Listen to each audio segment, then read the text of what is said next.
Hey everyone, welcome back to the channel. So today we're going to look at some CCTV footage, some normal looking, and some last photos with disturbing backstories, but only from 2010s. And since I've covered a lot of photos from this time period already, in this video I didn't include any case which I covered in any of my previous videos. So without further ado, let's start the video with the very first photo.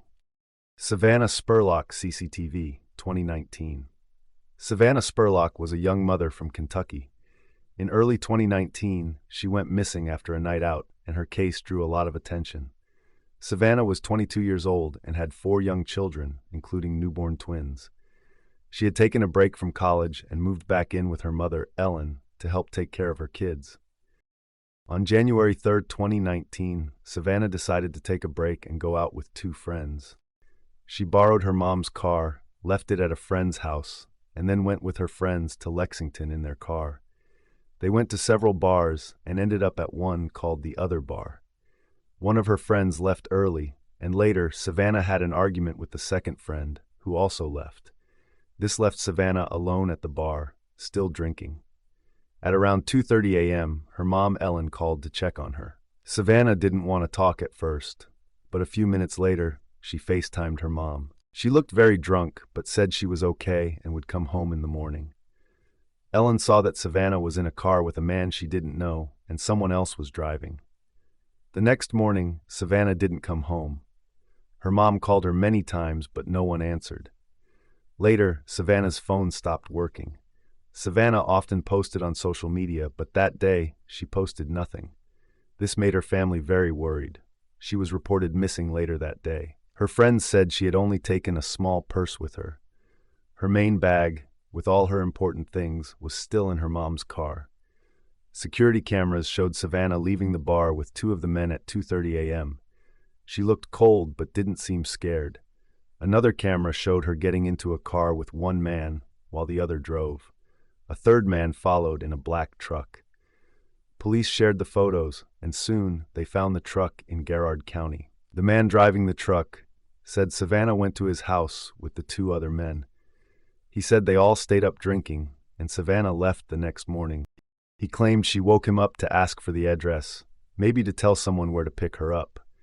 When he woke up again, she was gone. All 3 men gave the same story, and since there was no clear proof they had done anything wrong, police let them go. Police, friends, and volunteers searched many places. They followed tips and searched the house and nearby farm, but found nothing. Still, Savannah was missing. Her family didn't give up, and more people joined the search, hoping to find her.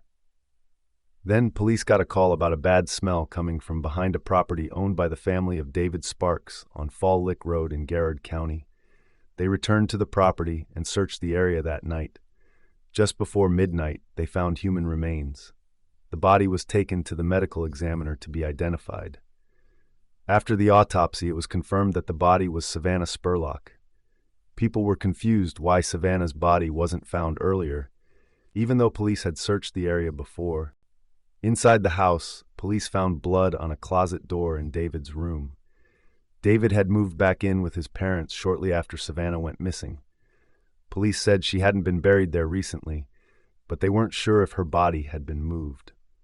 One detective said he had stood on the exact spot where they later found the body during the first search. He remembered that David had been acting strangely and was very focused on the garden, which now seemed suspicious.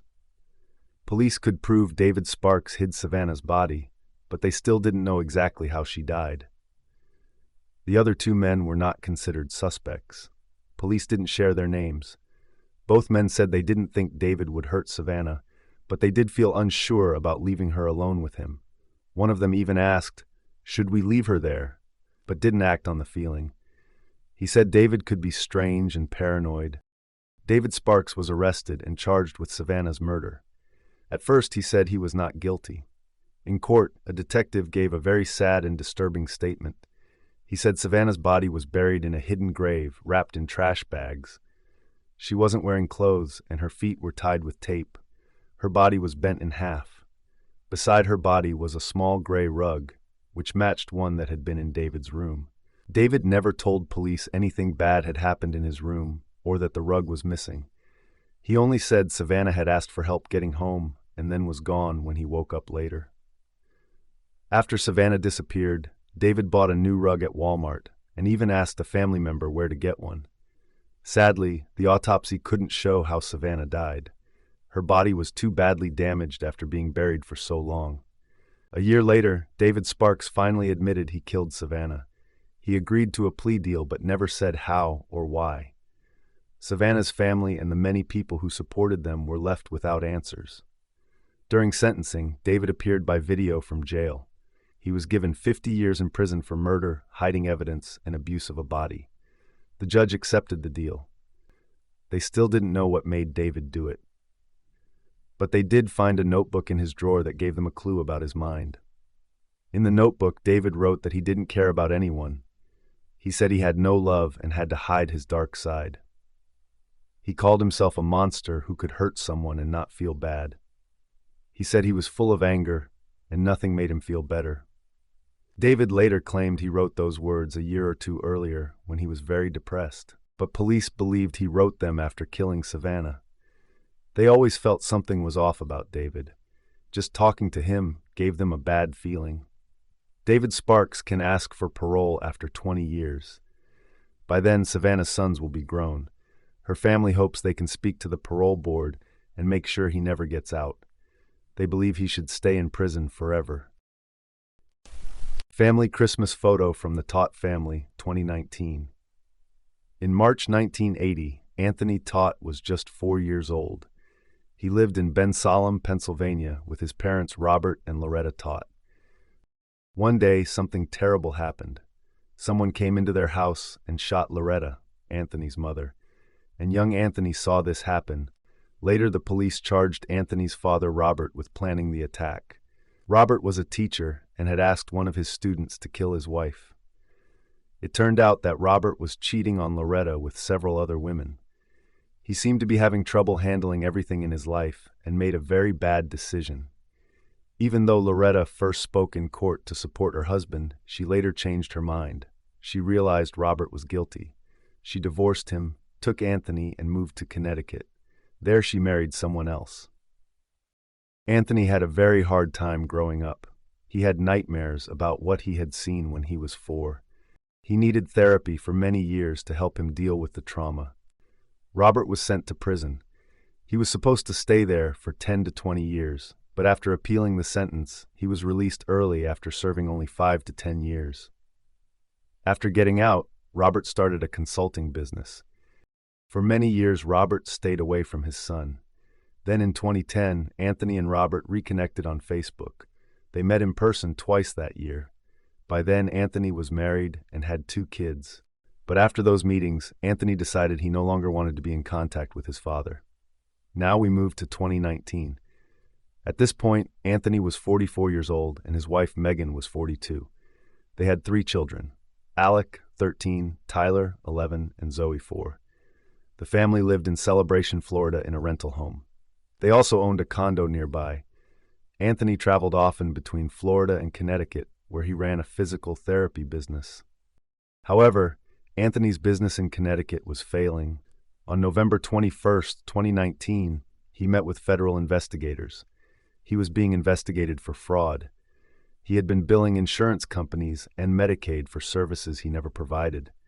Anthony admitted to this fraud. In late December 2019, Anthony's sister in Connecticut became worried.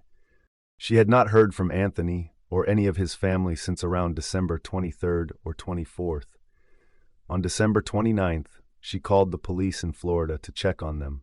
The police went to the house, but no one answered. Since they saw nothing unusual, they left. Over the next few days, some messages were sent from Anthony and Megan's phones. On January 6th, someone even replied to a text about an eviction notice. Family members kept calling the police, worried that something was wrong. On January 10th, officers visited both homes again. They saw eviction notices on the doors and the family van parked outside.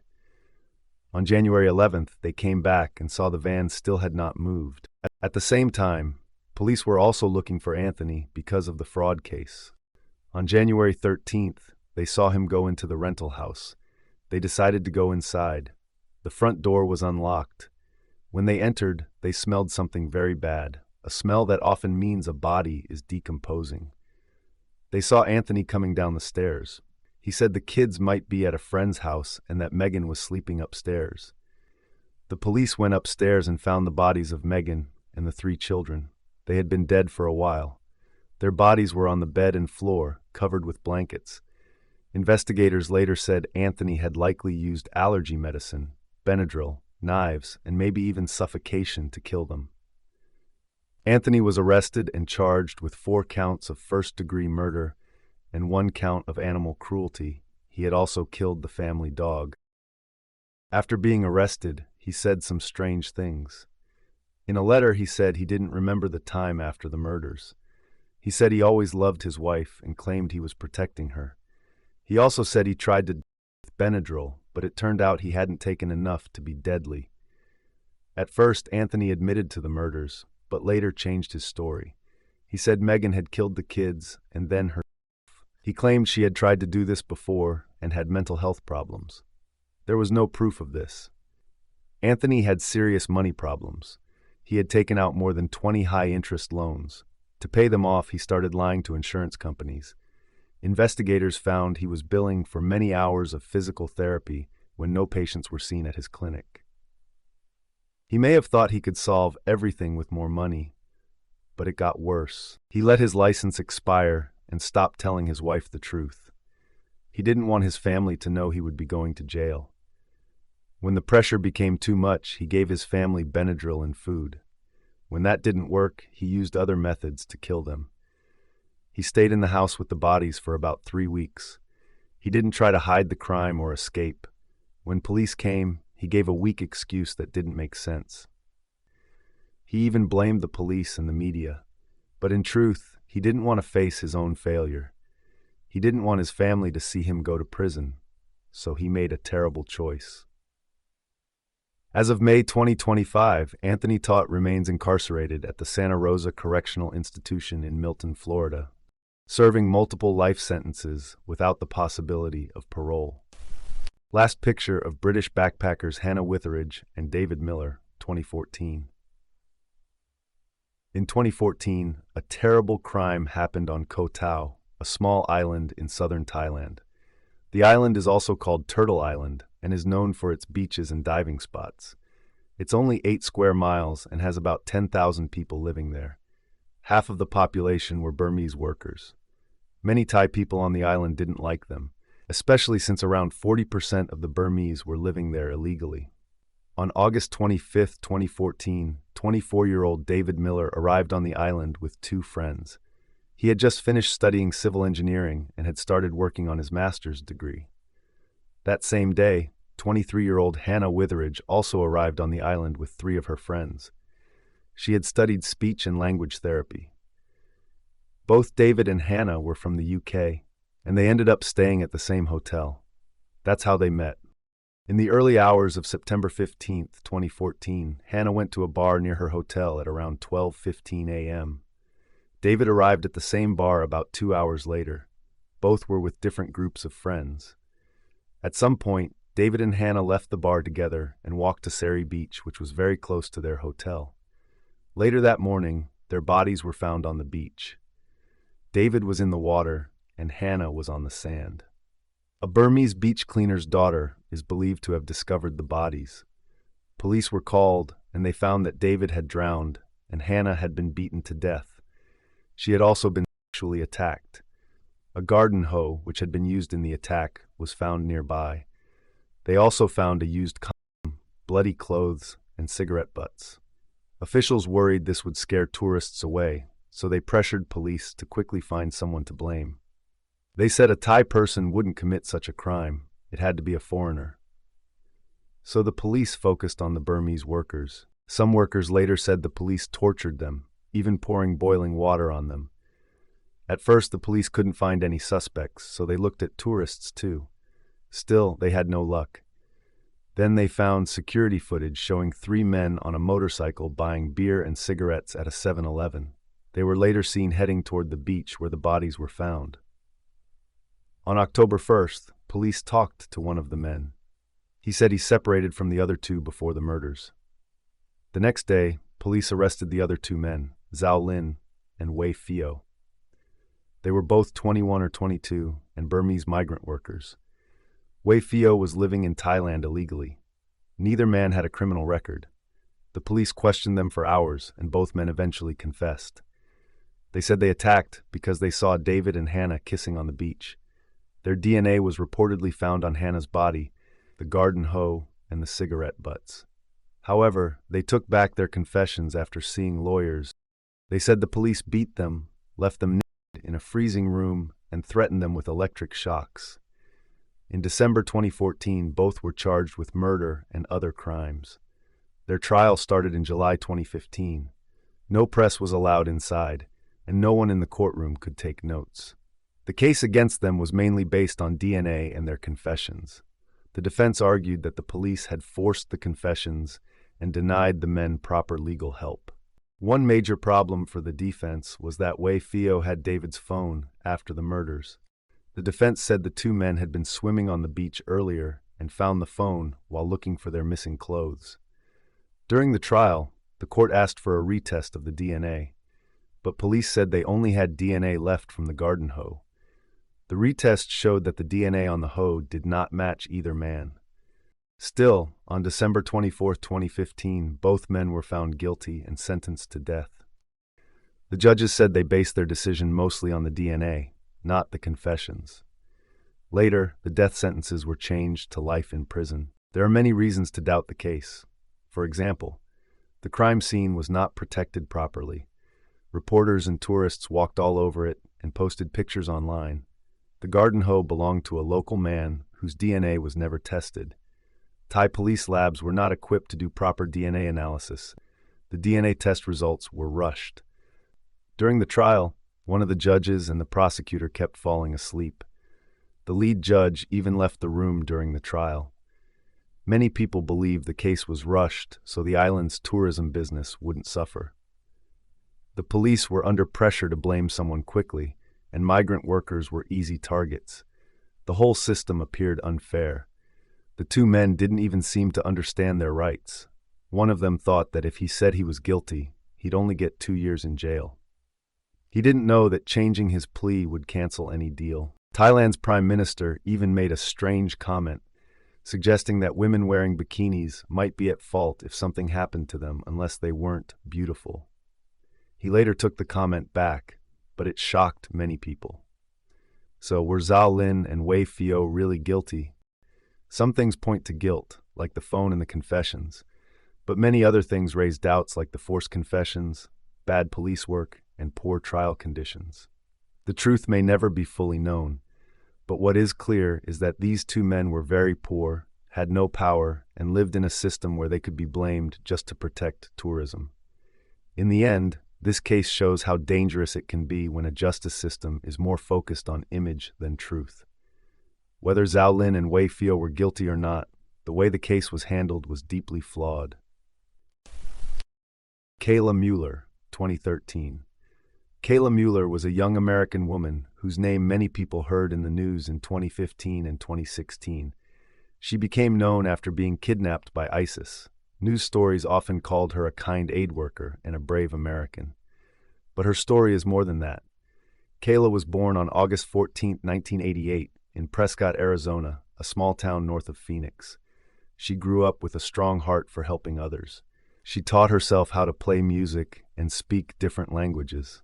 As a young woman, she worked with many people in need, troubled teens, military veterans, and Native American communities.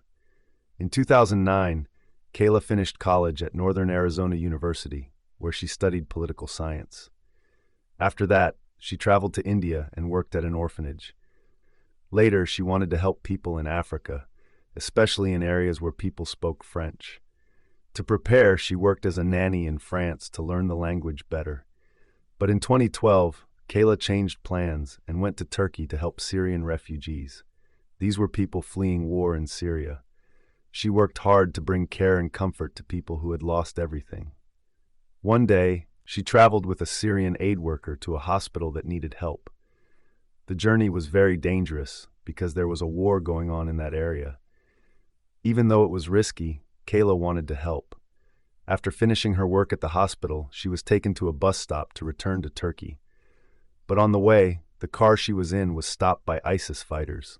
They kidnapped her. Kayla was now a prisoner of one of the world's most brutal groups. She was only 25 years old.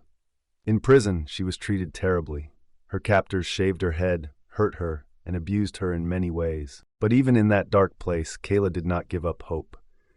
Other people who were also held by ISIS said Kayla was kind and brave. She tried to help others, even when she herself was in danger. One of the girls she met in prison was a Yazidi teenager named Julia. They became very close. Julia said Kayla was like a big sister to her. Julia later shared heartbreaking details. Kayla had been chosen by the ISIS leader, Abu Bakr al-Baghdadi, to be abused night after night. Despite her own pain, Kayla stayed strong for the other girls. She gave Julia part of her clothing and told her to cover her face if ISIS came near. She wanted to protect her and others as much as she could.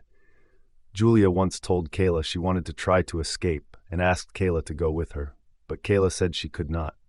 As an American, if she escaped, ISIS would do everything they could to find her again. She didn't want to risk others being hurt because of her. For 18 months, Kayla lived under these cruel conditions. She was beaten, hurt, and used as a slave. Yet she kept helping others and showed great courage. Julia believed that Kayla stayed behind on purpose so others could escape more safely. On February 6, 2015, Kayla Mueller died at the age of 26. ISIS told the world that she died in an airstrike, but her family later learned this wasn't true. It seems she was killed by her captors, likely by being beaten badly. Her parents were sent photos of her body. It was a terrible thing to see. But they also received a letter from Kayla, written while she was still alive. In it, she showed her deep faith and love for her family. She wrote that if she had suffered, it was only because she knew how hard it must be for her parents. She told them she had surrendered herself fully to God.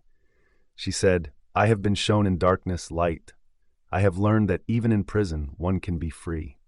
I am grateful." Abigail Hernandez, CCTV, 2013. On October 9, 2013, Abby went to school like any other day. She was happy because her 15th birthday was just 3 days away. She and her mom, Xenia, were planning a big party with all her friends. After school, Abby didn't come home. Her mom saw the school bus arrive but noticed Abby wasn't on it. At first, she didn't worry too much. Maybe Abby was walking home or spending time with her friends. She texted Abby, but there was no reply. As the hours passed, Xenia became more and more worried. She drove to the school and talked to the staff. A librarian told her that Abby had left the school building, but no one knew what happened after that. Abby's phone stopped working around 3 p.m. That evening, Xenia called the police. At first, the police thought Abby had run away because of problems at home, but her mother said they had a great relationship.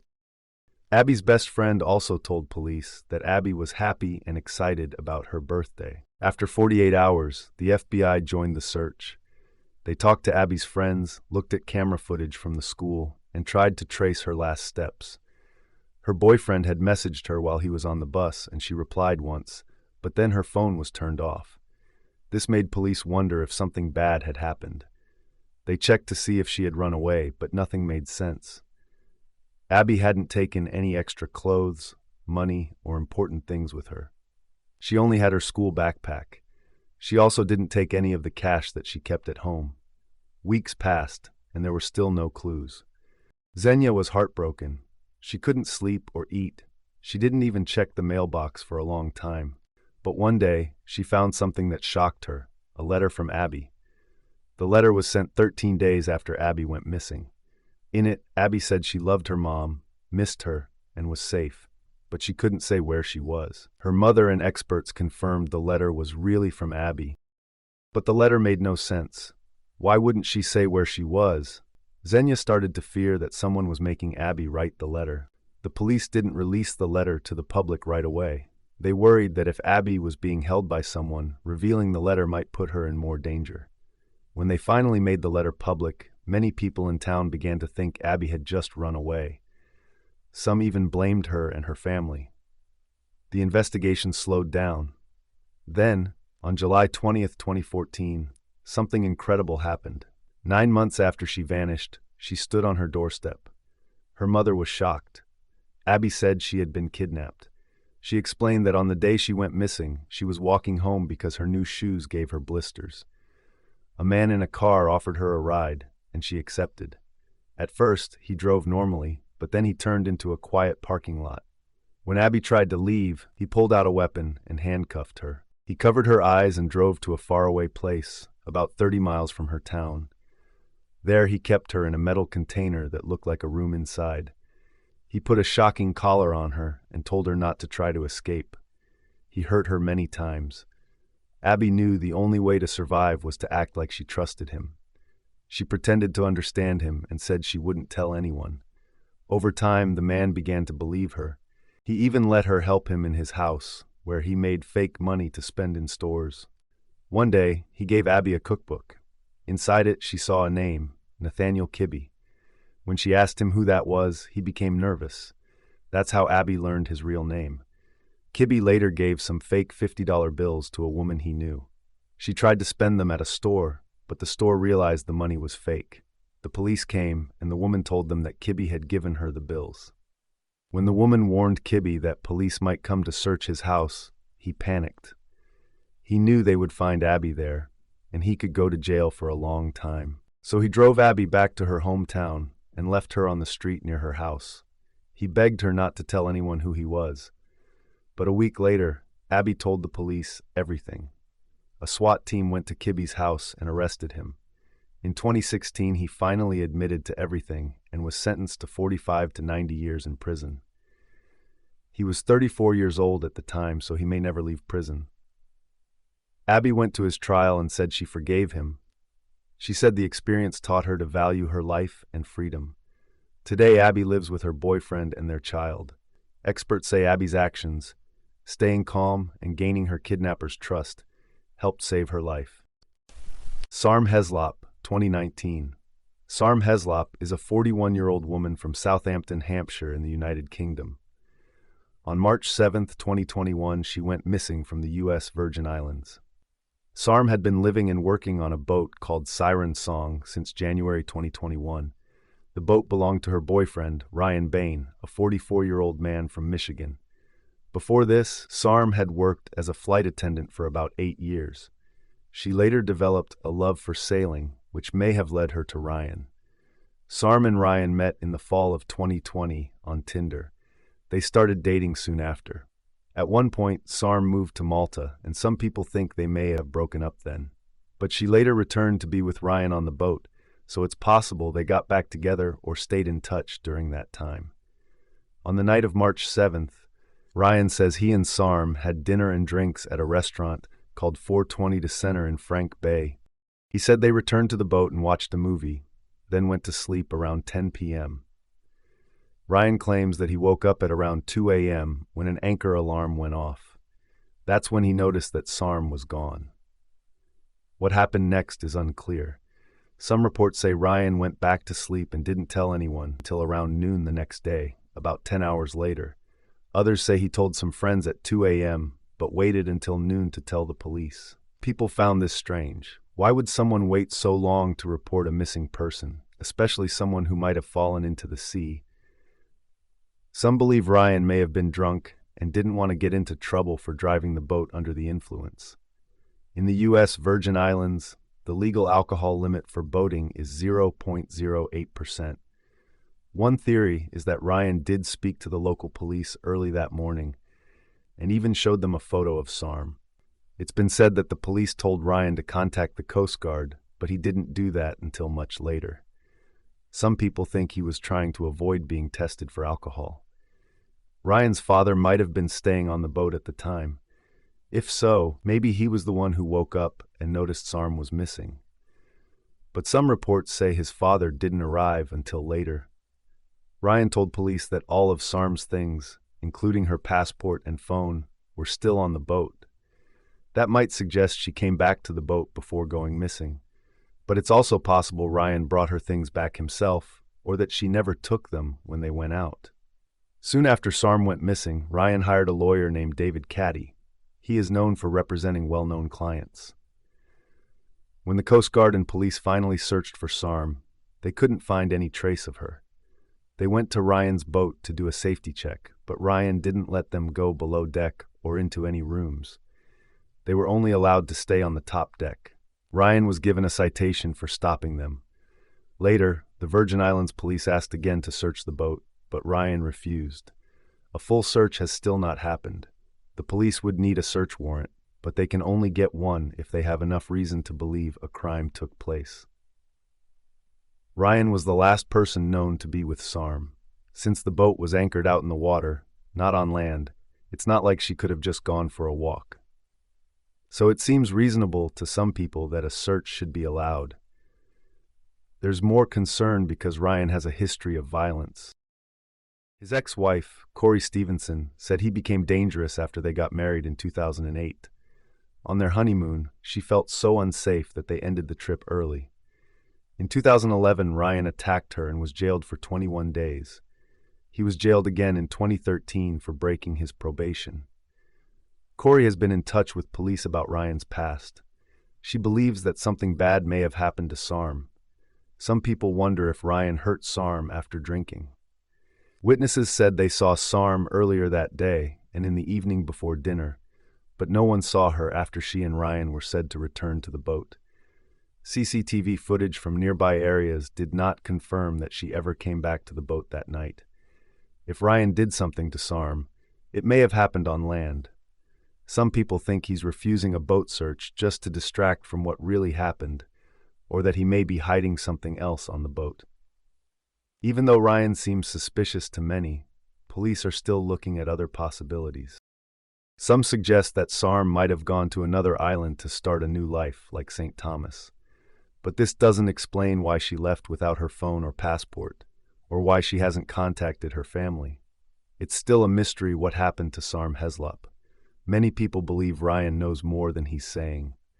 Until more evidence is found or someone comes forward, Sarm's disappearance remains unsolved. Michelle Lay, CCTV 2011. Giselle Esteban was born on February 4, 1984, in Union City, California, and grew up in San Diego. Her family came from the Philippines. While in high school, she became friends with a girl named Michelle Lay. Michelle was born on October 12, 1984, also in San Diego, and her family was from Vietnam. Michelle and Giselle were very different people. Michelle was friendly and had many friends. Giselle was quiet and did not talk to many people. Even though they were not alike, they stayed friends because they both wanted to become nurses. Later, both of them moved to the San Francisco area to study. In 2003, Michelle dated a man named Scott Arasigan. It didn't last long, but they stayed friends. Later that same year, Giselle started dating Scott. They were together for about 2 years. After they broke up in 2005, Giselle found out she was pregnant. In October, she had a baby girl with Scott. They tried to fix their relationship and lived together for about 3 years. Giselle quit school and worked at a daycare. In 2008, she and Scott broke up again. They fought over who would take care of their daughter. Scott ended up with most of the custody. Even after they broke up, they still slept together sometimes. Scott later said he didn't really want to, but he gave in. While Giselle's life got harder, Michelle was doing well. She finished school, started a nursing program, and worked part-time as an accountant. On May 26, Giselle went to Michelle's nursing school, even though she didn't study there. She lied and said she had an appointment.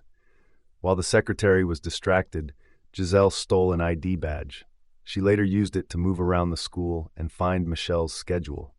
She also called the school pretending to be someone else and asked for Michelle's phone number. She even called the hospital where Michelle worked to find out when she would be there.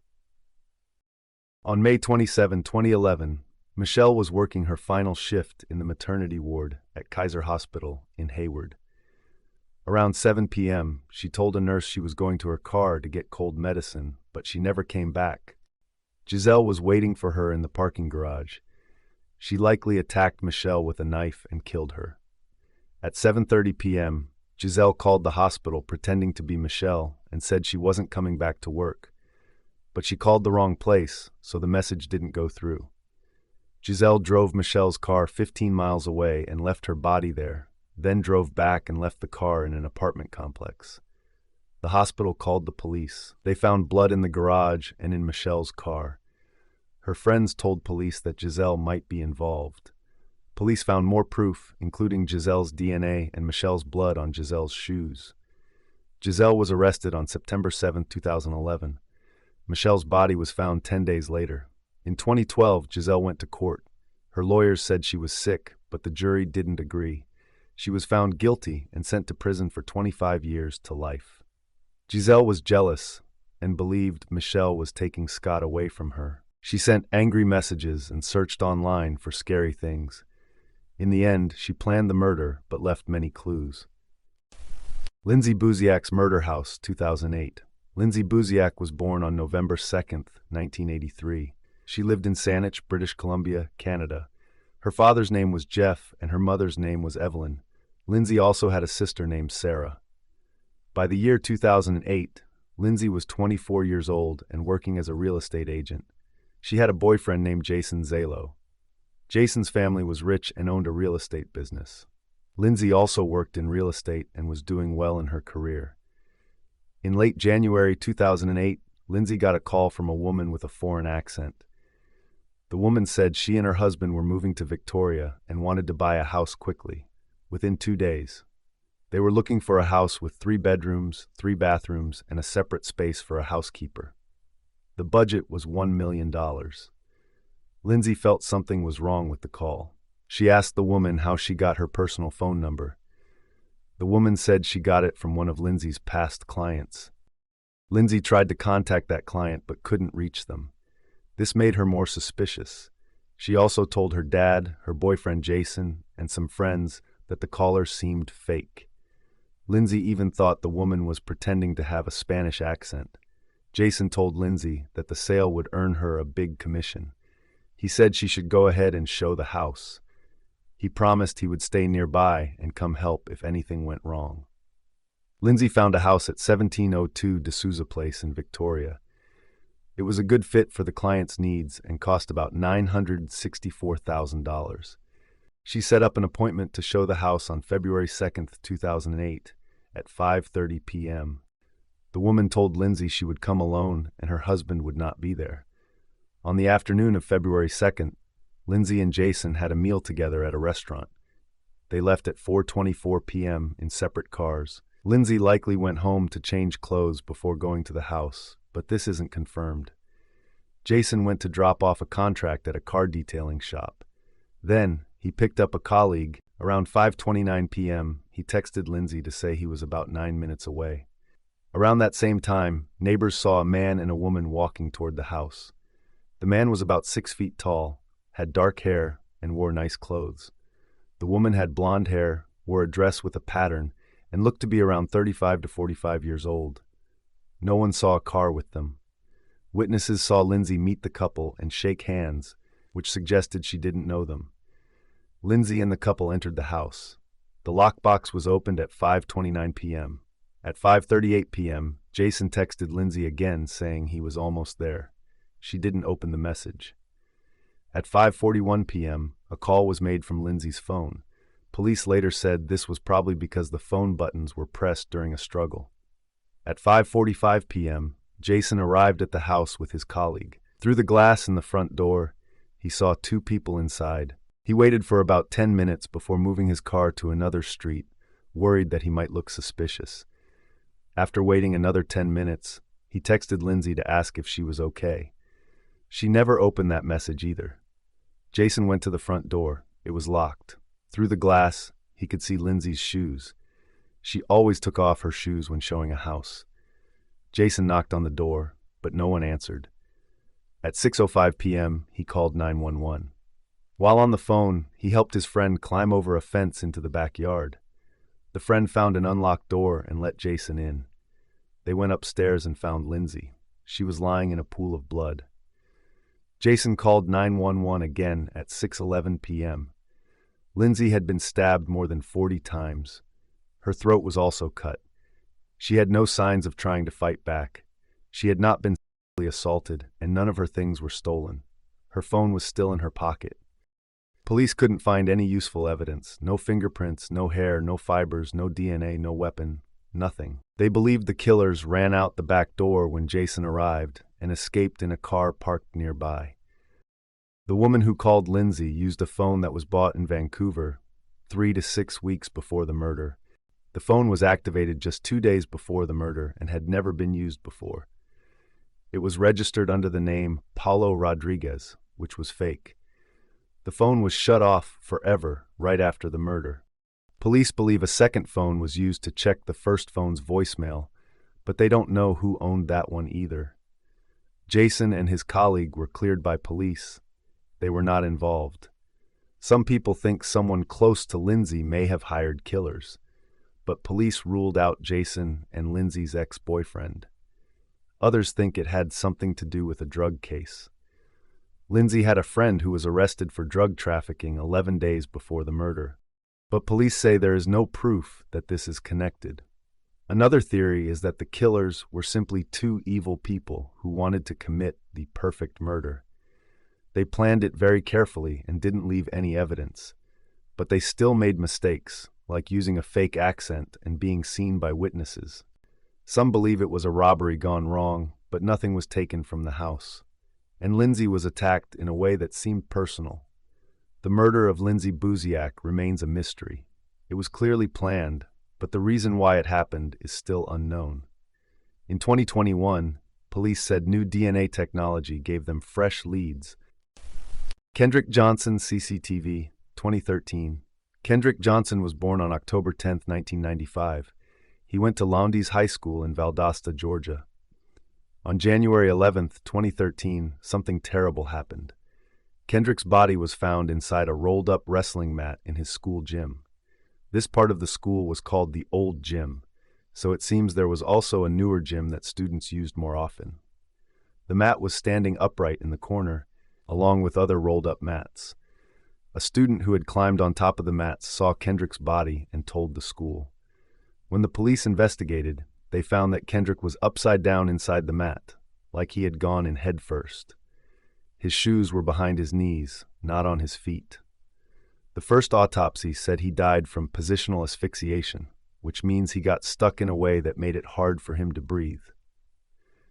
The investigators believed that on January 10th, Kendrick went into the gym around 1:30 p.m. to find his sneakers. Some students said they used the mats to store shoes so they didn't have to pay for a locker. They think Kendrick may have dropped or thrown his shoes inside the mat and tried to get them back, but then got stuck and died. Police believed it was a strange but accidental death. No one else was with him, and they didn't see any reason to think someone hurt him on purpose. But Kendrick's family didn't believe it was an accident. They hired another doctor to do a second autopsy. This one showed injuries on Kendrick's neck that looked like he had been hit. The doctor said it didn't look like an accident. Also, the second autopsy showed something very strange. Kendrick's body was missing its internal organs. Instead, his body had been filled with newspaper. The funeral home said they never got the organs, so they used newspaper to fill the space, which they said is a common practice when bodies are prepared for burial. Usually, they use cotton or sawdust, but this time they used newspaper. This didn't break any laws, but it was not the best practice. Kendrick's family believed he had been killed and that people were covering it up. They hired a lawyer and pushed for a new investigation. In 2015, they filed a huge lawsuit asking for $100 million.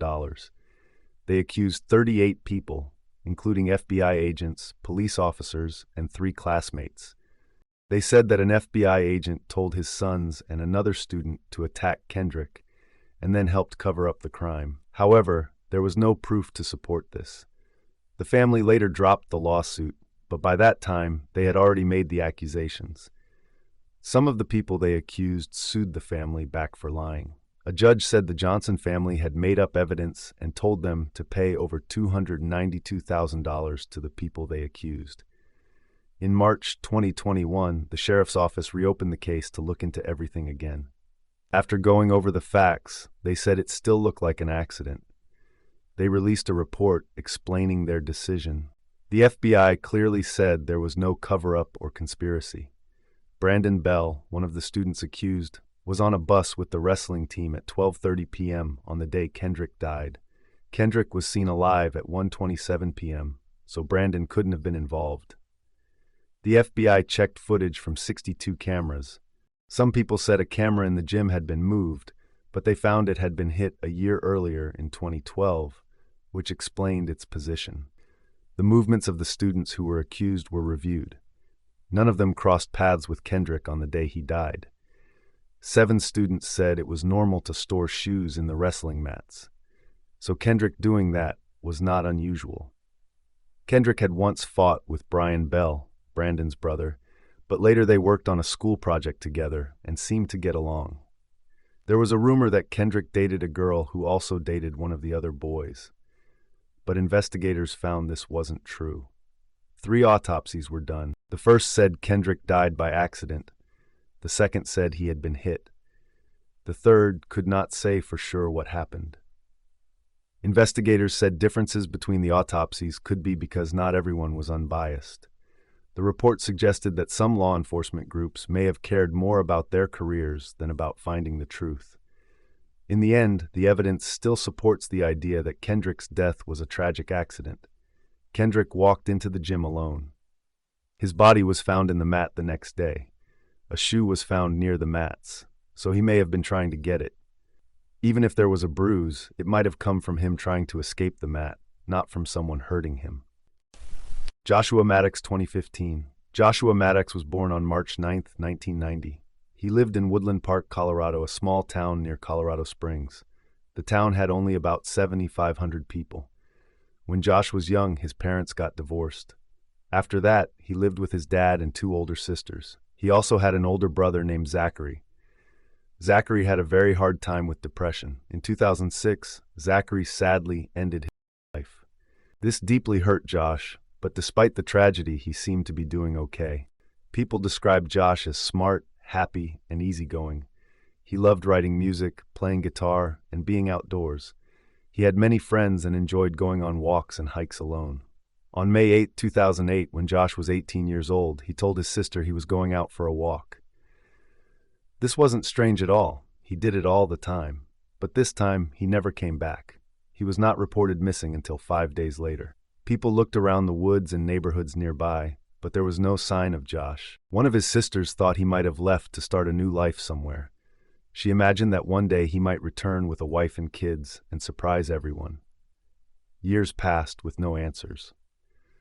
In August 2015, a man named Chuck Murphy, who was 80 years old, was tearing down an old cabin he owned. The cabin was on Meadowlark Lane, less than a mile from Josh's home. Chuck had bought the cabin back in the 1950s. His brother had lived in it until 2005. After that, the cabin was mostly empty and animals had moved in. It was falling apart. Chuck was planning to build new homes on the land, so he hired a team to knock the cabin down. As they were taking down one of the 2 chimneys, they found something shocking, a body inside the chimney. It was mummified and only wearing a thermal t-shirt. The body was in a curled-up position, with the legs bent above the head. The police were called, and soon the body was identified as Joshua Maddux. An autopsy showed that Josh had no drugs in his system. There were no signs of violence, no broken bones or cuts. It looked like he had either frozen to death or died from not drinking enough water. The coroner said it was likely hypothermia because it was very cold at the time he went missing. At first, it was ruled as an accidental death. The idea was that Josh had tried to enter the cabin by going down the chimney, got stuck, and died there. But many people didn't believe this explanation. Several things didn't make sense. First, there was a large wooden breakfast bar that had been ripped from the kitchen wall and placed in front of the fireplace, blocking the chimney from the inside. Second, there had been a strong wire mesh installed near the top of the chimney to keep animals out. It wasn't in the photos of the scene, but the owner said it had been there for years. He believed it was taken away with the rest of the metal scraps during demolition. Third, Josh's body was upside down in the chimney, which is not how most people would go in. People don't usually climb down head first or up feet first. Fourth, Josh's clothes were neatly folded next to the fireplace inside the cabin. This was strange. If he had already been inside the cabin, why would he take off his clothes, leave them there, and then climb out or into the chimney?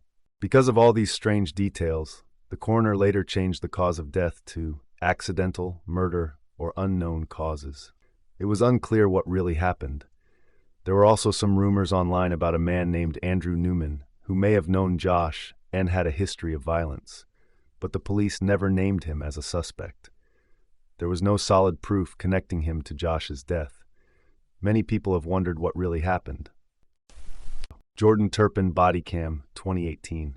The Turpin family case is a very sad and shocking story. It involves 13 children who lived in a house in Paris, California, with their parents, David and Louise Turpin. For many years, the children were kept in terrible conditions. They were not allowed to live normal lives, go to school, or even eat properly. But in 2018, one of the children, 17-year-old Jordan Turpin, bravely escaped and called the police. Because of her actions, the rest of the children were rescued. David Turpin was born in 1961 in West Virginia. Louise was born in 1968. David was known as a smart and quiet person who loved science fiction and wanted to become an engineer. He met Louise when she was just 10 years old and he was 17. They started dating when Louise turned 15. At 16, David pretended to be her father to take her out of school and move to Texas. Her parents didn't press charges. They got married in 1985. The couple followed a form of religion similar to Pentecostal Christianity, but had some strange beliefs of their own. David had a good job working as an engineer, and they lived in Texas. They started having children in 1988 and continued for nearly 30 years, ending up with 10 daughters and 3 sons. At first, they sent their kids to school, but around 1998, they stopped and began homeschooling them. Things started to get worse over time. In Texas and later in California, the children were mistreated. They lived in very dirty homes, were not fed properly, and were even tied to beds and locked in cages. David was described as violent, and Louise had frequent mood swings. Some neighbors noticed something was wrong but didn't report anything. In 2010, the family moved to Paris, California, after David got a new job. On the morning of January 14, 2018, 17-year-old Jordan Turpin climbed out of a window and ran away from the house. She had a cell phone that couldn't connect to the internet but could still call 911. That day, her parents had talked about moving to Oklahoma, where they said they would keep all the children tied up. Jordan was scared and knew she had to act quickly. She had taken photos of her sisters who were chained to their beds and showed them to the police officer who arrived. Thanks to her bravery, the police went into the house, arrested David and Louise, and rescued the children. Later, both parents pleaded guilty to many crimes and were sentenced to life in prison. They may be allowed to ask for release after 25 years. In an interview with Diane Sawyer on the show 2020, Jordan and her sister Jennifer shared more about what happened in the house. Because of how they were raised, Jordan and her siblings didn't know how to do simple things. Jordan had never spoken to a stranger or even talked on the phone.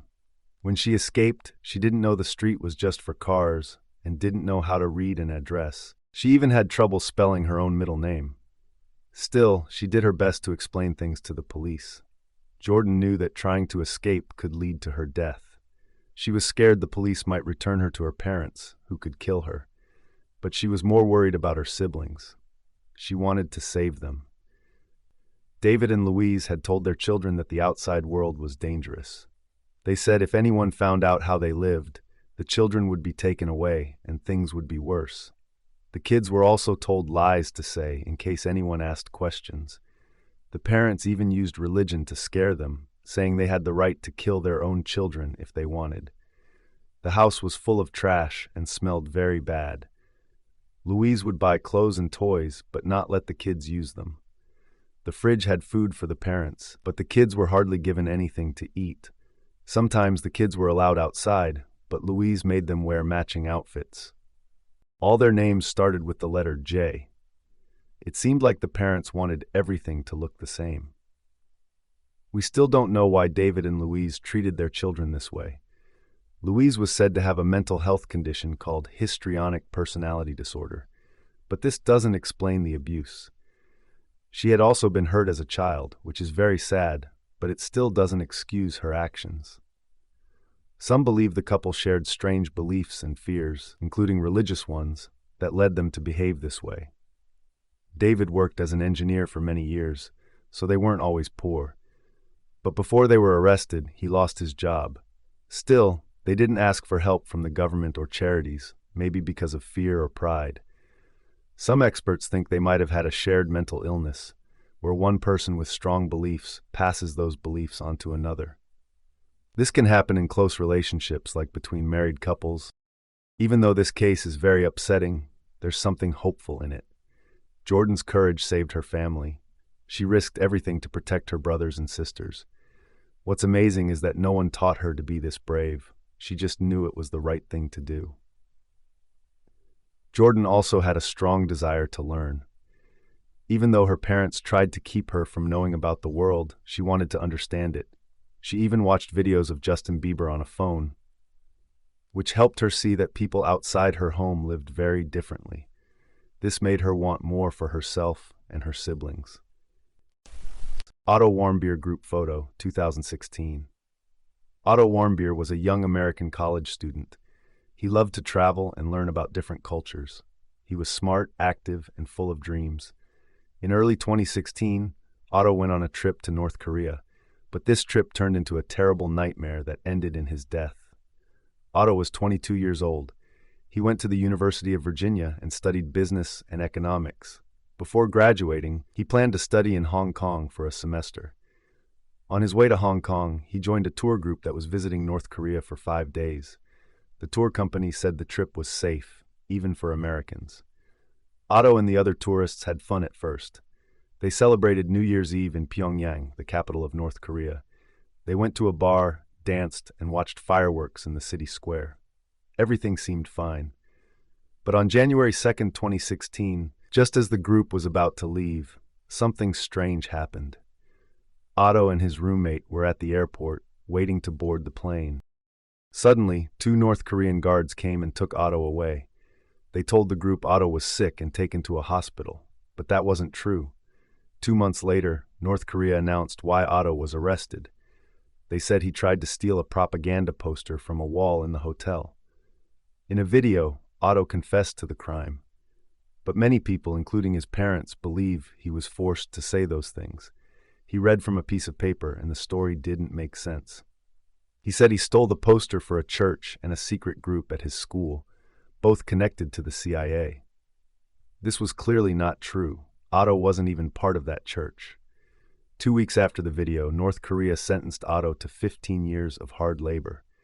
Many people thought the punishment was too harsh. Some didn't believe he even took the poster. A video shown by North Korea showed a person taking down the poster, but it was too dark to tell who it was. Otto's friends say he was not even in the hotel at the time. North Korea has a bad history of treating prisoners terribly. People who escaped said prisoners were beaten, starved, and forced to do very hard work.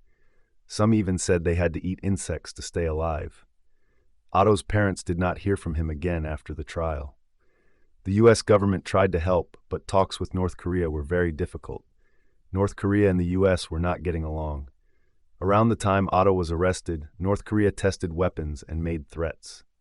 Many people believe Otto was used as a bargaining chip, someone held hostage to gain power in political talks. For over a year, Otto's parents were told by the U.S. government that he was fine, but that was not true. In June 2017, the U.S. learned that Otto had been in a coma for over a year. A team, including a U.S. doctor and diplomat, went to North Korea to bring him home. When they finally saw Otto, he was in a terrible condition. He could not speak, see, or move. His parents said his body was badly hurt, and his teeth looked like they had been changed using tools. Doctors in the U.S. said he had brain damage from a lack of oxygen, likely caused by torture or abuse. Otto died just 6 days after returning home. North Korea said he got sick from a sleeping pill and food poisoning, but U.S. officials and doctors did not believe that. They said he was clearly tortured.